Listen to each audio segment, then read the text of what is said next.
H2O, c'est un corps pur composé. Je vais le fabriquer, le H2O. Donc si je veux fabriquer le H2O, je dois faire la réaction entre le H et le O. Donc le H et le O, il faut qu'ils soient dans leur état naturel, standard. C'est-à-dire, dans l'état standard, le H, c'est H2, H2, gaz, et l'état standard de l'oxygène, c'est O2. Donc ici, bien sûr, il y a un seul O, donc c'est 1,5 de O2 gaz. Donc là, delta H de cette réaction, delta H de cette réaction, est égal à delta H de formation des produits moins delta H de formation réactif. On trouve, donc je vous donne la valeur, après je vais vous expliquer quelque chose, donc égal à moins 285,2 kJ par mois. Alors cette réaction est d'une extrême importance. Vous avez certainement entendu parler des voitures à hydrogène. Alors c'est quoi la voiture à hydrogène? C'est une voiture dans laquelle vous avez une bonne pomme d'hydrogène qui va réagir avec l'oxygène de l'air. Et ça va dégager de la chaleur. Cette chaleur-là, elle va être utilisée, c'est-à-dire convertie en énergie mécanique et qui va faire. Donc il y a des véhicules avec des voitures à hydrogène, il y a des bus à hydrogène. Donc lorsqu'on vous parle de l'énergie du futur, c'est l'hydrogène. Pourquoi? Parce que ça forme de l'eau. Donc c'est une énergie qui n'est pas polluante. Donc elle va produire pratiquement du H2O liquide ou bien gaz. On verra ça après. Donc cette réaction-là dégage de la chaleur avec le signe moins. Elle est exothermique. Vous prenez par exemple CO2 qu'on a vu tout à l'heure. Donc le CO2, c'est un corps pur composé. Vous avez donc, je parle bien sûr à 298. La température ici à T égale à 298 K. Donc le CO2, c'est un corps pur composé. Pour le former, vous avez besoin des éléments naturels, le carbone. Dans la nature, le carbone, il est à l'état solide. Et bien sûr, l'oxygène, il est à l'état gazeux, donc plus O2 gaz. Donc ça, le delta H de la réaction donc, est égal à moins 393,5 kJ par mois. C'est-à-dire, chaque fois que vous brûlez, parce que ça c'est la réaction de combustion, c'est brûler. Vous brûlez du carbone avec de l'oxygène. Chaque fois que vous brûlez une mole, 12 grammes, ça va vous dégager 393,5 kJ pour une mole. Vous prenez une autre molécule, par exemple, bon, je ne vous donnerai pas le chiffre de la formation parce que je ne le connais pas. Par exemple, C3H6O2. Donc c'est un acide organique. Celui-là, vous voulez le former. Vous voulez le fabriquer. Donc vous aurez besoin de quoi? Vous aurez besoin de carbone, de l'hydrogène et de l'oxygène dans leur état naturel. Dans l'état naturel, le carbone il est à l'état solide. Donc 3 fois le carbone à l'état solide. Plus 3H2. Parce que l'hydrogène, dans la nature, il est sous forme de H2. Donc 3 fois H2 gaz, plus bien sûr O2 gaz. Plus O2 gaz. Et là, vous formez, vous fabriquez cette molécule. Bon, je ne connais pas la valeur, mais les pH, ça, ce sont généralement des données qu'on peut recueillir à travers l'expérience. Donc là, c'est pour former ce genre de corps.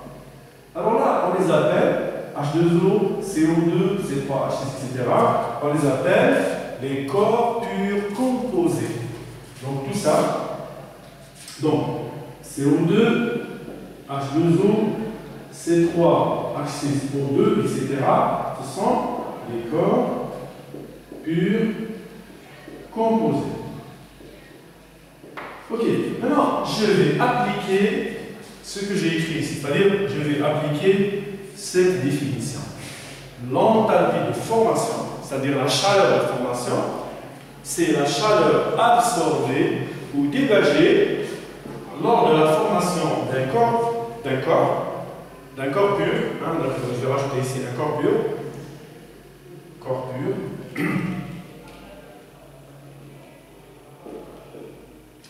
À partir de ces éléments pris dans leur état standard. Bon, je n'ai pas précisé corps pur simple ou bien corps pur composé. Maintenant, je je prends le O2, oxygène gaz, ou bien hydrogène gaz. Donc là, c'est un corps qui est pratiquement, on appelle ça un corps pur simple. Donc ce corps pur simple-là, je vais appliquer cette règle-là à partir de ces éléments. C'est-à-dire le O2, il est formé à partir de lui-même, c'est-à-dire O2. Parce que la définition, il doit être formé à partir de ces éléments pris dans leur état naturel. Donc le delta H de réaction, c'est le delta H de formation des produits moins réactifs. Or, le réactif et le produit, c'est le même. Donc ici, on aura bien sûr un delta H de formation. Donc delta H de réaction égale à delta H de formation, produit moins réactif égale à 0. Particularité ici, corps pur simple et corps pur simple. Donc, tout à l'heure, lorsque j'ai fait la réaction, j'ai écrit delta H de formation de O2 égale à 0. Ça veut dire quoi? Ça veut dire que je ne dépense aucune énergie pour former l'oxygène. Ni l'hydrogène, ni le carbone, etc. Parce qu'on suppose qu'ils existent déjà dans la nature. Donc, par exemple, H2O, à l'origine, il n'existait pas. Donc, il a fallu la rencontre de H et de O. La même chose pour le CO2. Il a fallu la rencontre de CO2. Donc c'est pour ça qu'il y a une enthalpie de formation qui est différente de 0. Par contre, on suppose que les éléments simples, ils existaient déjà. Donc, il n'y a pas d'énergie au cours de leur formation, ils existaient déjà. Donc, la règle est très importante ici. L'enthalpie de formation des corps purs simples est égale à 0. Donc, règle delta H de formation des corps pur simple est égal à 0. Donc chaque fois que vous, dans une réaction, vous trouvez un corps pur simple, c'est-à-dire un corps qui a les mêmes atomes, et bien automatiquement, corps pur simple, bien sûr, dans l'état standard, attention. Delta H de formation des corps pur simples dans leur état standard, dans leur état standard,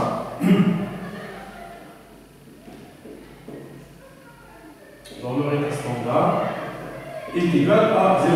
Pourquoi je vous dis dans leur état standard? Parce que vous avez par exemple le carbone à l'état solide. L'enthalpie de formation est égale à 0. Par contre, on peut sublimer le carbone. C'est-à-dire, on va le faire passer de l'état solide à l'état gazeux. Et là, il n'est pas dans son état naturel.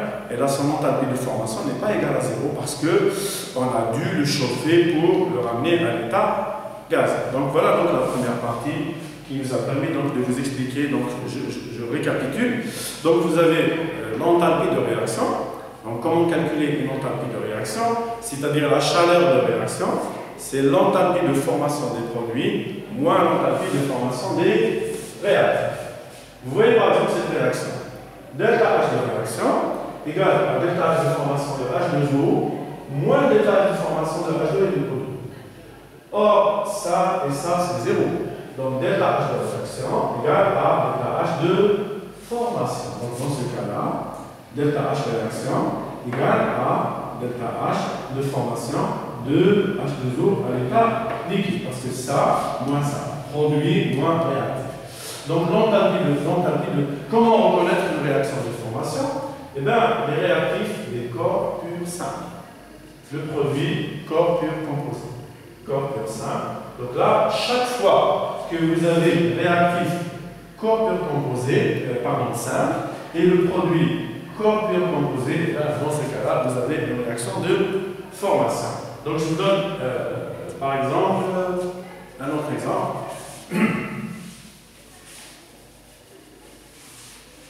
Vous avez par exemple cette réaction. La réaction de CH4 gaz plus O2 gaz. Donc il va vous donner CO2 gaz plus H2O à l'état liquide. Bien sûr, à T égale à 298 K. Alors, bon, bien sûr, la première des choses, c'est d'équilibrer la réaction pour avoir le même nombre d'atomes de réactifs et le même nombre d'atomes de produits. Alors, on va donc équilibrer, donc C, un seul C, 4H, donc ici on va multiplier par 2, vous avez 2 oxygènes, et 2 oxygènes, ça fait 4 oxygènes, et là on va multiplier par 2. Bon, donc delta H de réaction. Alors, delta H de réaction, c'est produit non réactif. Cette réaction ne peut pas être une réaction de formation. Pourquoi? Parce que les réactifs, corps pur simple, celui-là, mais celui-là, non. Celui-là, c'est un corps pur composé. Donc, pour dire qu'une réaction est une réaction de formation, il faut que les réactifs soient des corps purs simples. Carbone, hydrogène, oxygène. Carbone, oxygène, etc. Sinon, c'est une réaction quelconque. Ici, c'est une réaction de combustion. Donc, pour terminer cette partie, je vais un tableau. Dans ce tableau, on va, bien sûr, ici, on écrira réaction. Ici, réactif. Et ici, bien sûr, produit. Donc, on a les réactifs et on a les produits. Alors, donc ici, pour le moment, on a abordé un seul type de réaction. C'est ce qu'on appelle une réaction de formation. Donc, c'est une formation. Formation, c'est-à-dire, c'est tout simplement, je le remplace par le mot fabrication, fabriquer des molécules. Donc, réaction. Donc, quel type de réaction? C'est une réaction de formation. Très bien. Réactif. Quel est l'état des réactifs? Regardez bien. Carbone, solide. Oxygène, gaz. Solide, gaz. Ça veut dire donc, les réactifs, c'est toujours des corps purs simples. Donc ici, réactifs, ce sont des corps purs simples. Maintenant, les produits. Alors, premièrement, corps purs simples, dans quel état ils sont? Parce que quand on fait de la thermochimie, c'est très important de préciser l'état. Soit l'état solide, soit l'état liquide, soit l'état gazeux. Ici, par exemple, gaz, gaz, solide, gaz, solide, gaz, gaz. Donc, les corps purs simples, ils peuvent être à l'état solide, comme ils peuvent être à l'état liquide, comme ils peuvent être à l'état gazeux. Les produits, maintenant, la formation, qu'est-ce qu'elle va nous donner? Ben, la formation, elle va toujours nous donner des corps purs composés. Corps purs composés, liquide, gaz, liquide, solide, etc.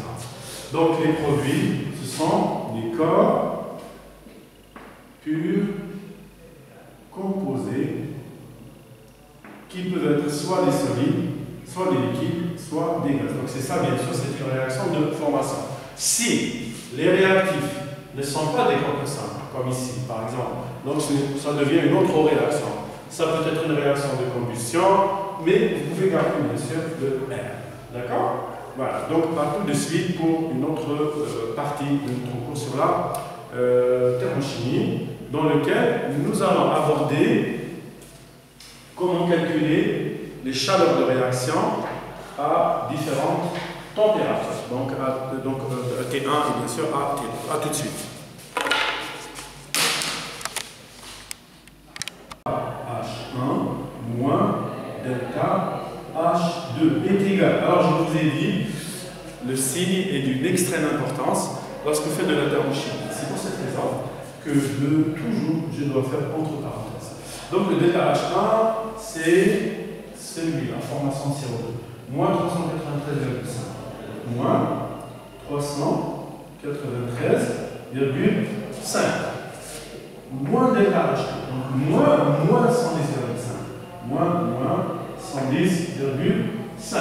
Ce qui nous donne, en termes de calcul, moins 283 kJ par mol. Donc delta H3 égale à delta H3 égale à moins 283 kJ par mol.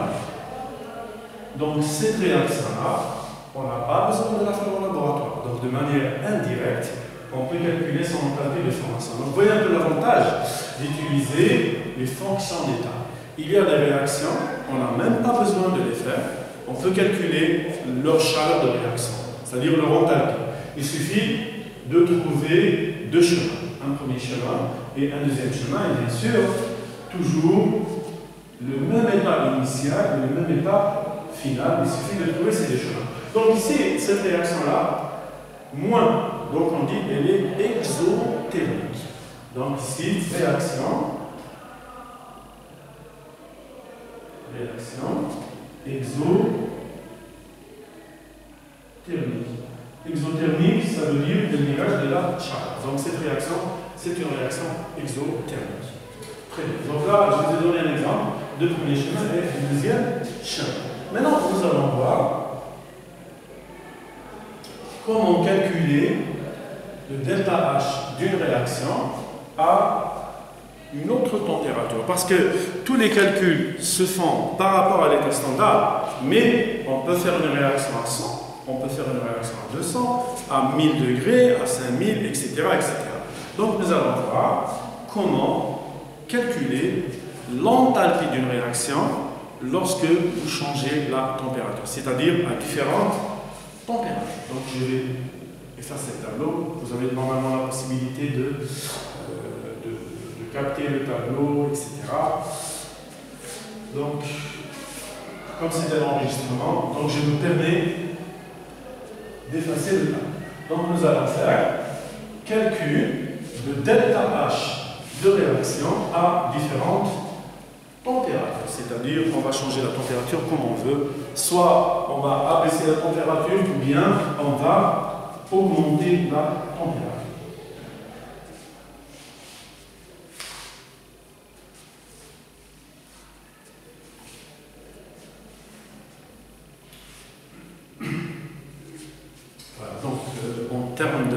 C'est le 275. Donc 275, calcul de l'enthalpie de réaction à différentes températures.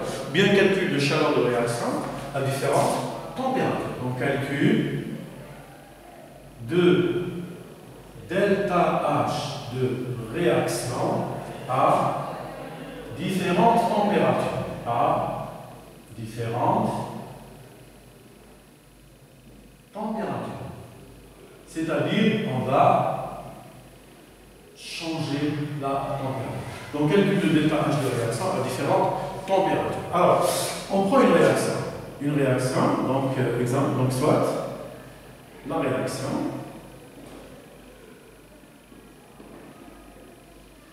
Alors, la réaction, donc générale, je prendrai donc plus tard, on aura un exemple de cas particulier. Maintenant, je vais prendre le cas général. Le cas général, c'est-à-dire vous avez A plus B va donner C plus D. A, T1. T1, généralement, T1, c'est la température standard. T1 égale à 298 K. Bon, solide, liquide, gaz, peu importe. Pour le moment, donc c'est juste le cas général. Alors, cette réaction-là, je vais l'appeler delta H à T1. Donc ici, delta H, T1, c'est-à-dire c'est la chaleur de réaction à la température T1 298 qui est égale à delta H de formation des produits moins delta H de formation des réacteurs. Je veux faire la même réaction mais à T2. C'est-à-dire à T1 et à T2. T2 par exemple, à T2 égale à 600K. C'est-à-dire, je veux faire cette réaction, mais au lieu de la faire à 298, je vais la faire à 600K, calculer son delta H à 600K. Donc, je dois chauffer les produits jusqu'à arriver à cette température, c'est-à-dire A plus B à 600K, ils vont nous donner C plus D toujours à 600K. Donc T, donc celui-là, on l'appellera delta H à T2. Donc cette réaction, je la fais à T1. Son delta H, je l'appelle delta H1, delta H à T1. Je veux faire cette réaction à T2. T2, j'ai pris le cas 600, mais ça peut être plus, ça peut être moins. T2, elle est variable généralement. T1, il est fixe, c'est standard. T2, il est variable. Bien sûr, lorsque je parle de température, je n'oublie pas P. P égale à 1 atmosphère. Là aussi, P, donc il faut toujours préciser les conditions dans lesquelles vous travaillez. On est toujours à P constant. L'enthalpie, la définition, c'est chaleur à P constant. Donc la pression doit être un paramètre qui est constant. Très bien. Donc j'ai un delta H à T1 et j'ai bien sûr un delta H à T2. Comment faire? Eh bien, je vais relier la première avec la deuxième. Donc, je fais à 600. Donc, je chauffe le A de T1 jusqu'à T2. C'est-à-dire de 298 jusqu'à 600. Je chauffe le B de T1 jusqu'à T2. Donc, chauffer le A, je l'appellerai ici delta H1. Pourquoi? Parce que le A, pour faire cette réaction, il faut que les réactifs soient à 600. Donc, je chauffe le A de T1 à T2. Je chauffe le B de T1 à T2. Donc, celui-là, je l'appellerai delta H2. La réaction va se dérouler à T constant. Donc, les produits sont à T2. Je dois fermer mon cycle pour revenir à ce qu'on appelle premier chemin et deuxième chemin.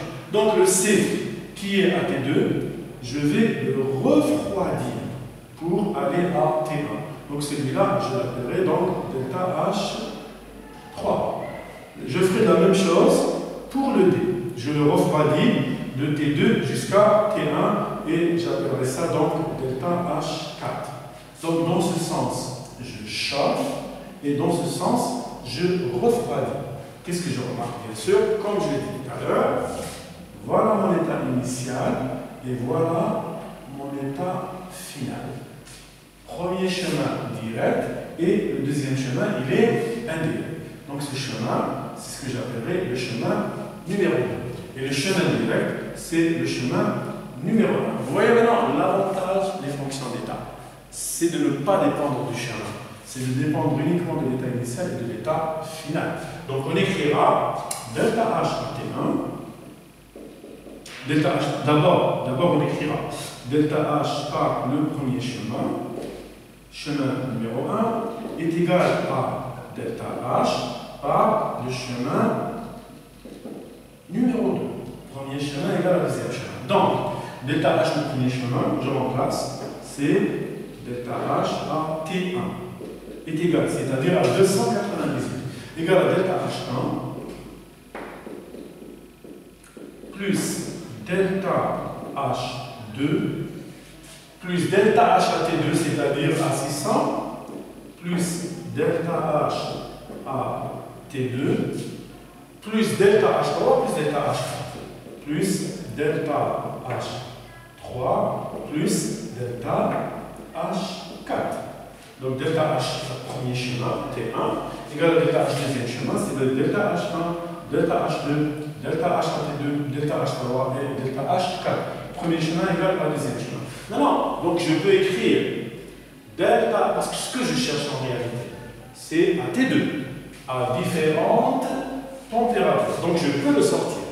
Delta H à T2,